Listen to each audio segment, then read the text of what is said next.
नमस्कार मित्रांनो, माझ्या यूट्यूब चॅनलमध्ये आपल्या सगळ्यांचं स्वागत आहे। कसे आहात सगळे? बघा, आज यूट्यूब चॅनल मॉनिटाईज होणं ही खूप मोठी गोष्ट आहे, कारण ह्याच्यासाठी मी खूप मेहनत घेतलेली आहे। आता जे यूट्यूबसाठी काम करतात त्या सगळ्यांना माहीत असेल की यूट्यूबसाठी काम करणं आणि यूट्यूबमध्ये आपण मॉनिटाईज आपलं चॅनल होणं हे किती महत्त्वाचं आहे आणि त्याच्यासाठी सगळे असे धडपड करतात। तर मी पण त्याच्यासाठी खूप प्रयत्न केला आपलं चॅनल मॉनिटाईज होण्यासाठी आणि ॲक्च्युली फायनली माझं चॅनल मॉनिटाईज झालेलं आहे। तर चॅनल मॉनिटाईज झालं म्हणजे बघा किती एक्साइटमेंट आहे, कारण याच्यासाठी मी खूप प्रयत्न केला। ॲक्च्युली माझं चॅनल होतं, बरेच वर्षापासूनचं मी चॅनल बनवलं होतं, पण मला एवढं काही माहीत नव्हतं की या यूट्यूबवर जर आपण व्हिडिओ टाकला तर व्हिडिओला 4000 घंटा वॉच टाईम पाहिजे, किंवा शॉर्ट जर टाकले तर 10 मिलियन शॉर्ट्स पाहिजे। आणि हे मला काहीच माहीत नव्हतं। मी फक्त एक यूट्यूब चालू केलं आहे आणि त्याच्यावर माझे व्हिडिओ टाकायचे, एवढंच फक्त मला माहीत होतं। पण त्याच्यानंतर ज्यावेळेस मला थोडंसं असं क्लिक झालं की बाबा यूट्यूबवर आपण काहीतरी व्हिडिओ जर टाकले तर आपण चॅनलवर काम करू शकतो, कारण मला खूप आवड होती अशी यूट्यूबवर काम करण्याची। यूट्यूब चॅनलचं म्हणजे मॉनिटायझेशन वगैरे ज्यावेळेस मला माहीत झालं त्यावेळेस मला वाटलं अरे बापरे, आपण पण जर केलं तर। आणि त्यावेळेस मी ॲक्च्युली जर चेक केलं तर माझे चॅनल हे म्हणजे खूप वर्ष आधीपासूनचं असल्यामुळे काय झालं होतं, त्या चॅनलवर 3000च्या पुढे वॉच टाईम होता ॲक्च्युली माझ्या चॅनलवर। आणि ही गोष्ट मी एकदम म्हणजे सिरियसली घेतलीच नाही की माझ्या चॅनलवर 3000 घंटे आहेत आणि आता ह्याच्या पुढे मी प्रोग्रेस करू शकते चॅनलवर, असं काहीच नाही। मग परत थोडा दिवस असं गॅप झालं की बापरे, करायचो का नाही करायचो चॅनल चालू। आणि नंतर ते रोज त्याच्यावर मग व्हिडिओ टाकणं वगैरे हे ते बऱ्याच गोष्टी त्याच्यासाठी महत्त्वाच्या आहेत, कारण चॅनल चालू केलं आणि आज आपण एखादा व्हिडिओ टाकला नंतर नाही टाकला तरी चालतो का, किंवा आपल्याला वेळ भेटेल तसा जर व्हिडिओ टाकला तर चालतो का, मला त्याचं काहीच माहीत नव्हतं। आणि नंतर ज्यावेळेस मी त्याचा डीपली असं पूर्ण अभ्यास केला की बापरे, चॅनलचं चालू केलं आपण तर आपल्याला ह्याच्यावर कंटिन्यू व्हिडिओ टाकणं खूप गरजेचं आहे। आणि माझं काय झालं होतं की माझं पार्लर असल्यामुळे मी पार्लरचे जेमतेम व्हिडिओ टाकायचे, एखादं वर्क केलं मनाला आलं तर टाकायचं, नाही तर नाही टाकायचं, असं मी केलेलं होतं। पण नंतर मी असं केलं की आपण थोडं ट्रॅकच बदलावा, थोडंसं जर चॅनलवर प्रॉपर काम करायचं आहे आणि आपल्याला मॉनिटायझेशनपर्यंत जायचं आहे, मॉनिटाईज जर आपलं चॅनल व्हायचं असेल तर मला असं वाटलं की आपण थोडंसं चेंजेस करूयात काही। मग त्याच्यासाठी वेगळं चॅनल बनवण्यापेक्षा मी काय केलं, माझं जे चॅनल होतं त्याच्यावर थोडं कॉमेडी इंटरेस्टिंग असे व्हिडिओ बनवून टाकायला लागले। तर आता त्याच्यामध्ये असं झालं होतं की जो माझा 3000च्या पुढे वॉच टाईम गेलेला होता ॲक्च्युली, तर 3000च्या पुढे वॉच टाईम गेल्यानंतर पण काय झालं की 1 वर्ष होत आलं होतं बऱ्याच चॅनलसाठी। आता त्याच्यामध्ये कसं आहे, तुम्हाला 35 डेजमध्ये तुमचे 4000 घंटे होणं गरजेचं आहे। आता 365 म्हणजे 1 वर्षामध्ये तुम्हाला तेवढे 4000 तास होणं गरजेचं आहे। तर काय झालं होतं, मी नंतर चेक केलं तर माझे जे लॉंग व्हिडिओ होते काही परत ज्याचा वॉच टाईम बऱ्यापैकी चांगला होता, तर ते व्हिडिओ माझे कटआउट होणार होते। आणि ते कटआउट झाल्यानंतर माझ्याकडं खाली शिल्लक असे जे तास राहतात ते जास्त शिल्लक तास माझ्या हातात नव्हते। आणि आता शॉर्ट्स पण टाकायचे तर असं वाटलं बापरे, 10 मिलियन व्ह्यूज कधी होणार। तो पण एक प्रॉब्लेम होता की 10 मिलियन व्ह्यूज होण्यासाठी आपलं जे व्हिडिओ आहेत ते व्हायरल झाले पाहिजेत, तर व्हायरल कंटेंट आपण काय टाकणार, तर ते पण असं मला ठीक आहे म्हणलं आपण टाकून तर पाहूयात ना, काही व्हिडिओ आपण टाकून पाहूयात, झाले तर झाले, नाही तर नाही। आणि नंतर मग माझे जे वॉच टाईम होत आला, थोडा झाला की परत बॅक यायचा, थोडा झाला की परत बॅक यायचा। कारण काय झालं होतं की 365 दिवसाचा तुमच्याकडे तेवढा स्टॉक पाहिजे, किंवा 365 दिवस ह्याचं तुम्हाला 4000 घंटे झाले पाहिजेत। पण नेमकं काय, माझा तो खूप मोठा असा वॉच टाईम हा जाणार होता, तर त्याच्यामुळे आता परत 365 दिवस मला हे स्ट्रगल करायचं होतं 4000 घंट्यासाठी। तर म्हणलं ठीक आहे आपण करून तर पाहू, जमलं तर जमलं, नाही तर नाही। ह्या हिशोबाने मग काय केलं की चालू केले परत, तर व्हिडिओ बनवणं चालू केलं. पण व्हिडिओ बनवताना पण मला इतके प्रॉब्लेम आले, कारण माझ्याकडे मोबाईल चांगला नव्हता. मेन म्हणजे माझ्याकडे मोबाईल होता तो विवोचा, म्हणजे ओप्पोचा काहीतरी, हां जुना झाला होता बराच, तो मोबाईल माझा जुना झाला होता. आता त्या जुन्या मोबाईलवर मी काम करत होते. जुन्या मोबाईलवर काम केल्यामुळे काय झालं, ते जे मी म्हणते ना, जे मला असं फील यायला पाहिजे होतं शूटचं किंवा कॅमेराचं क्लिअरिटीचं, ते काही होत नव्हतं, जमत नव्हतं. तरी पण म्हणलं ठीक आहे, जसे व्हिडिओ जमतील तसे आम्ही करून टाकत होतो. पण त्याच्यानंतर मग नवीन प्रोग्रेससाठी मग मी मोबाईल पण चेंज केला. ॲक्च्युली दुसरा घेतला, विवो X100 घेतला, कारण त्याचं कॅमेरा क्वालिटी बेस्ट आहे. आणि ॲपल जर घ्यायचं म्हणलं आता मी जे फोन अँड्रॉईड वगैरे वापरले, ॲपल घेतल्यावर ते परत सगळे म्हणायला लागले की ते चालवणं हार्ड आहे, काय काय. मला जाऊ दे, ठीक आहे ना. विवो X100ची क्वालिटी पण खूप छान वाटली आणि त्याच्यामुळे तो घेतला. आणि नंतरचं जर्नी असं झालं की बापरे, आता व्हिडिओ करायचा म्हणजे आता कॅमेरा कोण पकडणार, मला एडिटिंग वगैरे काहीच येत नव्हतं. मग एडिटिंग येत नसल्यामुळे काय झालं, कॅमेरा कोण पकडणार, शूट कुठे करणार. मग सगळ्यांच्या मागे लागलं, चला आपण आज हे शूट करू. मग ते आज झालं तर झालं, नाही तर नाही झालं. असं जे मला असं वाटायचं की आपण हे करायचं फास्ट, ते होत नव्हतं, कारण त्याच्यातलं मला बऱ्यापैकी काही येत नव्हतं त्याच्यामुळे. कारण आता मग घरातले सगळे काय म्हणायचे की जर तुला करायचं हे काम, तुझं वैयक्तिक करायचं, मग ते तू शिक. पण मला ते अवघड वाटायचं, कारण कसं आहे माहिती आहे का, हे काम लहान मुलंसुद्धा फास्ट शिकतात. पण ज्या गोष्टींमध्ये एडिटिंगमध्ये वगैरे मी नव्हते कधी, तर मला ते अवघड वाटायला लागलं होतं थोडंसं. तसं तर मग मी बऱ्याचशा फिल्ममध्ये वगैरे काम केलं होतं, डबिंगचं वगैरे माहीत होतं, पण एडिटिंग करणं वगैरे हे मला काही माहीत नव्हतं. पण तरी पण म्हणलं ठीक आहे. आता मग ते खूप असं हे व्हायला लागलं, भांडणं व्हायला लागले घरामध्ये की कोणालाच टाईम नसतो ना, जे माझं प्रॉपर काम आहे त्याच्यासाठी कोण टाईम देणार. की आता मला वाटायचं आज शूट करायचं, तर मुलाचं ऑप्टिकल होतं, त्याला त्याचे भरपूर काम असतं. आणि मग बरंचसं मला प्रॉब्लेम्स येत गेले असं जरा. तर म्हणलं ठीक आहे, आता मला जर हे करायचं आहे काम, तर थोडंफार मी शिकते.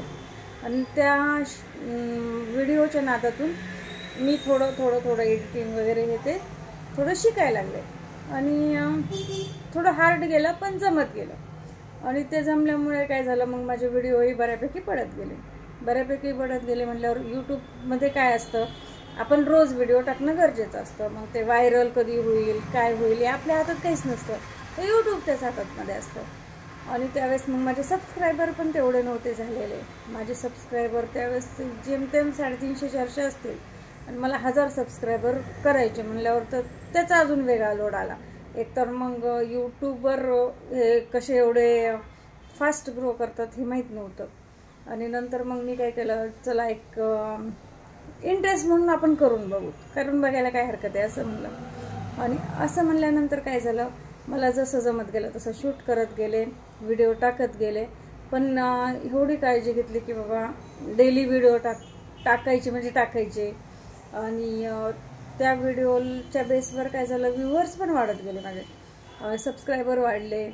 आणि नंतर जे वॉच टाईम पण वाढत गेला, कारण मी लॉंग व्हिडिओ थोडे टाकत गेले.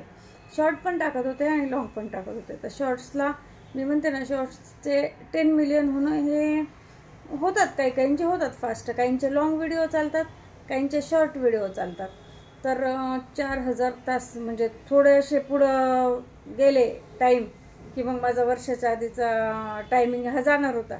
त्याच्यामुळे माझी धडपड राहायची की बापरे, आपला हा टायमिंग जाणार आहे, तर आपण परत पुढचे टायमिंग असे जोडले पाहिजेत. पण ते जे जाणार होते ते जाणारच होते ना. त्याच्यामुळे मी बऱ्यापैकी जरा हे झाले होते की बापरे, मला हे जमणारच नाही आहे यूट्यूब चॅनलचं म्हणून. तर मी परत मध्ये असं विचार केला की 500 घंट्यापर्यंत आले मी. 4000 जिथे होणार, 3000च्या वरती झालेले, ते पर 500पर्यंत आले की माझे बॅकचे 365 दिवसाच्या आधीचे जे व्हिडिओ होते ते कट झाले होते, त्याचा वॉच टाईम कट झाला होता. त्याच्यामुळे पर 500च्या आतमध्ये म्हणलं तरी चालेल, तिथपर्यंत आले होते. मग आल्यानंतर तुम्हाला असं वाटलं बापरे, आता आपण हे शक्यच नाही, 4000 घंटे कधी होणार आपले, आणि यूट्यूबर आपण प्रोफेशनल यूट्यूबर म्हणून कधी सक्सेस होणार. असं मला वाटलंच नव्हतं की आपण होऊ शकतो, हे पण नाही. पण म्हणलं हो ना हो, आपण ट्राय करत राहायचं. आणि लकीने काय झालं, माझा एखाद दुसरा व्हिडिओ किंवा काही बरेचसे मला फ्रेंड ग्रुप पण चांगले भेटले, तर त्यांच्यासोबत व्हिडिओ बनवले काही, आणि काही सगळ्यांचं थोडं मार्गदर्शन घेतलं. तर त्याच्यामुळे काय झालं, मला बऱ्यापैकी थोडंसं असं मी म्हणते ना मोटिवेशन भेटतं, किंवा चला करून बघायला तर काय हरकत आहे, केलं पाहिजे. केल्यानंतर जर झाले 4000 वॉच टाईम तर झाले, नाहीतर मग नाही, असं मग ठरवलं. आणि तसं करता करता मग काय झालं, बऱ्यापैकी थोडे थोडे थोडे थोडे टायमिंग वाढत चालल्यानंतर सबस्क्रायबर पण वाढत गेले. तर मग असं थोडी आशा दिसते ना की होईल का नाही, होऊ शकतं, होईल का नाही, होऊ शकतं. असं मला रोज व्हायचं. सकाळी उठलं की बापरे आज काय व्हिडिओ टाकायचा, होईल का नाही. तरी माझं एक मन म्हणायचं होईल का नाही, एक म्हणायचं हा, एक म्हणायचं नाही, एक म्हणायचं होऊ शकतं. एक मन नाही, असे 3-3 मनं सांगायचे की होऊ शकतं, करायला काय हरकत आहे. बरं आपल्याला काय असतं, मोबाईल असतो आपल्यासोबत, मोबाईल असतो, इकडे तिकडे जायचं, काही स्पॉट छान वाटले तर मग स्पॉट शूट करायचे. आणि आवडतं पण मला थोडं फिरायला पण आवडतं वगैरे. तर मग थोडे स्पॉट कुठेचे शूट केलं तर आम्ही इकडे आलो तिकडे आलो, किंवा असं त्याच्यातून कॉमेडी काही निर्माण करता आली तर जमते का पाहिलं तर बऱ्यापैकी जमत होतं. आणि मग जसे असे वाटले की व्हिडिओ टाकता येतील का, तर येतील असे जे व्हिडिओ वाटले तर मग ते व्हिडिओ टाकायला लागलो. आणि जे असे वाटत होते की बाबा जाऊ दे हा नको टाकायला, तर मग ते नाही टाकले. आणि नंतर मग काय झालं, ॲक्च्युली वॉच टाईम असा थोडा धक्क्याने 3000च्या पुढे गेला.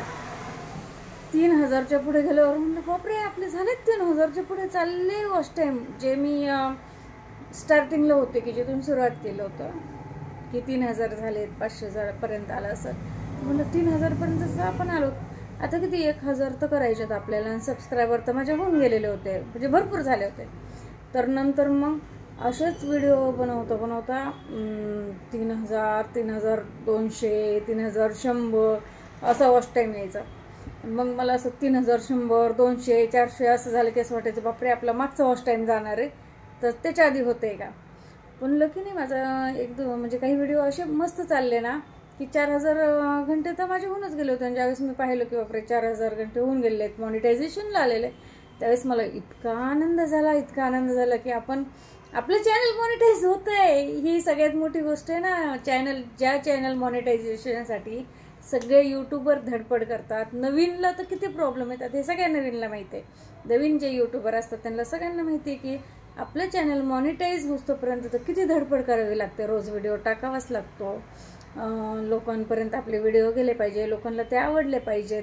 म्हणजे हे ऑल ओव्हर हे सगळं जरा अवघड वाटतं ना नवीनला. तरी नवीन कन्सेप्ट घेऊन काय करणार आहे. पण लकीने चालले पण माझे खूप फास्ट. माझे वॉच टाईम पण कंप्लीट झाला. यूट्यूबर्स म्हणून मला असं आता फील येतं की मी यूट्यूबर झाले. आणि माझे व्हिडिओ छानपैकी चालणार आहेत.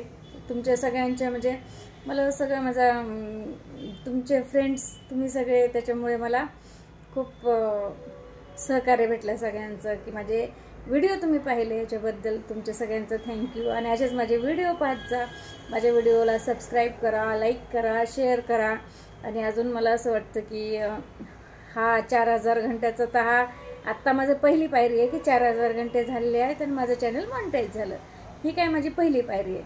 तर आता आपण ज्यावेळेस इथून पुढे मी नवीन काहीतरी कन्सेप्ट आणेल ते मला वाटतं माझ्या सगळ्या जे यूट्यूब फॅमिली आहे त्यांनी पाहावं. आणि त्यांनी असं पाहायला पाहिजे की हां कोठारींचं कॉमेडी आलं का, किंवा कोठारींचं ऑफिशियली काय आलं का. तर हे सगळ्यांनी मला वाटतं आवर्जून असं पाहायला पाहिजे, कमेंट्स टाकायला पाहिजे. आणि त्या पण मला वाटतं मी आता खूप जणांचे व्हिडिओ पाहते ना, काही कमेंट्स ज्या लोकांना काही घेणं देणं नसतं ना ते कमेंट्स काही पण टाकतात. तर प्रत्येक यूट्यूबर हा चांगलं काहीतरी प्रेझेंट करण्याचा प्रयत्न करत असतो त्यांच्या टायमिंगनुसार किंवा काही. तर आपण कमेंट्स करताना पण मी म्हणते, हे मी माझ्यासाठी नाही सांगत, हे सगळ्या यूट्यूबर्ससाठी सांगते की जे लोक कमेंट्स करतात ना ते जबाबदारीने कमेंट्स करत जा. की बाबा एक आपली फॅमिली म्हणून कमेंट्स टाका ना की ह्या फॅमिलीने आपल्यासाठीच काहीतरी हे कॉमेडी टाकलेलं आहे, आपण 1-2 मिनटं हसावं याच्यासाठी टाकलेलं आहे, आपला टाईमपास व्हावा याच्यासाठी टाकलेलं आहे. तुम्ही टाईमपाससाठीच बघता ना सगळे व्हिडिओ जे आहे. तुम्ही म्हणजे चांगले वाटतात म्हणून पाहता, जे चांगले नाही वाटत ते स्किप करायचे, जे चांगले वाटतात ते पाहायचे. मग त्याच्यासाठी कमेंट्स तुम्ही चांगला टाकावं, याच्यासाठी सगळे यूट्यूबर्स काय करत असतात की कमेंट्स बघा चांगल्या यावेत, एवढीच आशा असते ना सगळ्या यूट्यूबर जे असतात त्यांची. तर आपली फॅमिली मेंबर म्हणूनच असे कमेंट्स टाकायला पाहिजे, असं तरी निदान सगळ्यांना वाटतं. तर मला इथेच वाटतं. आणि माझे जे कॉमेडी चॅनल्स परत पुढे पुढे चालून येतील ते सगळे आपल्या यूट्यूब फॅमिलीनी आवर्जून बघावं असं मला वाटतं. प्रत्येकाने माझे जे कॉमेडी जर एखादी आवडला, एखादा मी म्हणत नाही सगळे, एखादं जर कॉमेडी काही आवडलं तर ते शेअर करा आपल्या तुमच्या ओळखींच्यांना, कारण त्याच्यामुळे काय होईल, माझं अजून प्रोग्रेस वाढेल थोडंसं. आता माझी एक पायरी म्हणजे मॉनिटायझेशनची झालेली आहे, तर मला नंतर अजून ह्याच्यामध्ये प्रोग्रेस झाल्यावर मला पण छान वाटेल की चला आपण काहीतरी वेगळं, आणि सगळं यूट्यूब फॅमिली आपली चांगली आहे असं मला वाटेल. तर त्याच्यामुळे आता माझे सगळे एपिसोड पहा. मॉनिटाईज झालं याच्याबद्दल मी यूट्यूबला पण असं धन्यवाद देते की बाबा खूप वर्षानंतर असं म्हणलं तरी चालेल, कारण माझं यूट्यूब चॅनल खूप जुनं होतं, तर ते मी बंद केलेलं होतं. त्याच्यावरच परत काम चालू करून आज मॉनिटाईज झालेलं आहे. त्याच्यामुळे मी यूट्यूबला पण थँक्यू म्हणेल की माझं चॅनल आज मॉनिटाईज झालं, मी यूट्यूबर झाले. आणि माझा फ्रेंड ग्रुप मला सगळा यूट्यूब फॅमिली चांगली भेटली की ज्यांनी आमचे व्हिडिओ पाहिलेत. आम्ही आधी म्हणजे बरोबर ठगू होती माझ्यासोबत, ठगूसोबत कार्यक्रम केले आहेत, पुढे पण करू. आणि आत्ता पण अजून कॉमेडीमध्ये वेगवेगळे बरेचसे आर्टिस्ट आहेत, तर त्यांच्यासोबत मिळून मी बरेचसे काम करते. आणि आता जावांचं थोडंसं कॉमेडी कन्सेप्ट टाकलेलं आहे त्याच्यामध्ये की फॅमिलीमध्ये जावांचं कशावरून पण काही होऊ शकतं, असा एक टॉपिक आहे आमचा. त्याच्यातून अजून नवनवीन पण टॉपिक वाढत जातील. तर आपल्या यूट्यूब फॅमिलीने आमचे सगळे कार्यक्रम असे पाहत राहा. आणि मला वाटतं अशा आजूबाजूच्या खूप लोकांसोबत मला काम करायचं, खूप जणांसोबत आता फ्रेंड ग्रुप वाढवायचा आहे आपल्या यूट्यूब फॅमिलीचा. तर त्याच्यामुळं तुम्ही नक्की असे आमच्यासोबत जॉईंट राहा, आमचे प्रोग्राम पहा. आणि संगीता कोठारे यांचे कॉमेडी ऑफिशियल जे काही प्रोग्राम असतील त्याला सबस्क्राईब करा, लाईक करा, शेअर करा. थँक्यू, धन्यवाद यूट्यूब, अँड धन्यवाद माझी यूट्यूब फॅमिली. बाय.